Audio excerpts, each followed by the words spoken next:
Ako makaingon sad ko niyo kog nga sakto yung desisyon. Kanang mapahuway sa siya, relax sa siya kay lawas ra gipuhunan sa tao, no? Kung unsa man imong pag-vlog kung maluya na ka dili nakakabarog, no?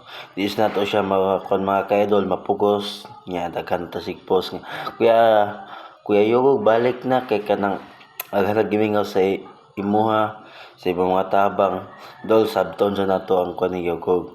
Kung unsay ang desisyon mo sabot na lang ta, no?